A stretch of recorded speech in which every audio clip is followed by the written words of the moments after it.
Hello everyone and welcome to Burn Your Books, Open Your Mind. I am your friend and host BYBOYM and you are watching Foundation for NEET. We started our journey in life processes with digestion and absorption, and today's topic is digestive glands. So what are digestive glands? The human digestive system can be divided into two components. Number one, the alimentary canal, which is a long, functionally differentiated digestive tube that begins with the mouth and ends at the anus.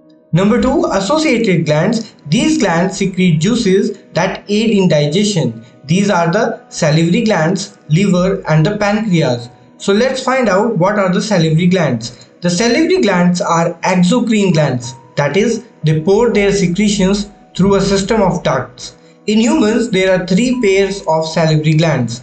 Number one, parotid glands. They are the largest glands and they are present below and in front of the ears. Number 2, submandibular or submaxillary glands. They are located at the angles of the lower jaw. Number 3, sublingual glands. They are the smallest glands and they are located below the tongue. Together, these glands secrete about 1 to 1.5 liter of saliva every day. The pH of saliva is 6.2 to 7.6. The composition of saliva is 99% water, electrolytes such as sodium ion, potassium ion, chloride ion and bicarbonate ion, salivary amylase or ptyalin and lysozyme. Functions of saliva are: the lysozyme present in saliva acts as an antibacterial agent that prevents infections. The enzyme present in saliva, that is, the salivary amylase or ptyalin, digests starch into a disaccharide known as maltose. The saliva maintains optimum pH in the oral cavity and protects teeth from acid produced by bacteria. The saliva moistens and lubricates the food.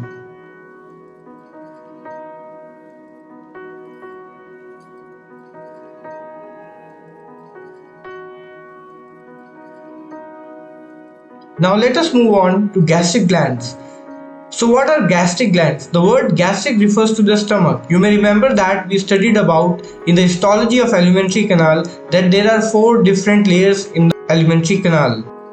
These are the outermost serosa, then muscularis, then submucosa and then mucosa. So mucosa is the innermost lining of the alimentary canal. There are about 35 million gastric glands present in the mucosa layer of the stomach wall. Their combined secretion is termed gastric juice. The pH of gastric juice is 2 to 3 and it is highly acidic. The gastric glands have the following types of cells. Number 1, peptic cells, chief cells or zymogenic cells. These cells secrete the proenzyme pepsinogen.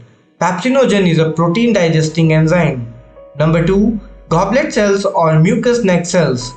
These cells secrete mucus that protects the inner lining of the stomach wall from the degrading action of hydrochloric acid. Number 3, parietal or oxyntic cells. These cells secrete HCl and intrinsic factor. Intrinsic factor is also known as Cobalamin binding intrinsic factor or gastric intrinsic factor. It is essential for the absorption of vitamin B12, which is also known as cobalamin. Function of HCl are: number 1, it softens the food. Number 2, it activates the proenzyme pepsinogen into pepsin. Number 3, it disinfects the food by killing most of the harmful bacteria. Number 4, it makes the food acidic to facilitate the action of enzyme pepsin.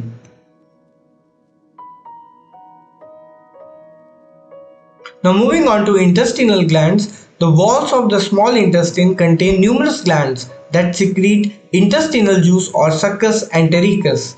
The enzymes present in succus entericus finally convert proteins into amino acids, carbohydrates into monosaccharides, and fats into glycerol and fatty acids.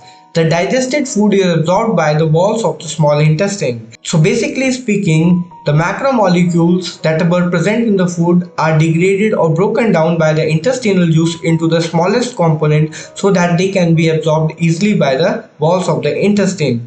For example, maltose is broken down into glucose, peptides and peptones are broken down into amino acids, and emulsified fats are broken down into glycerol and fatty acid.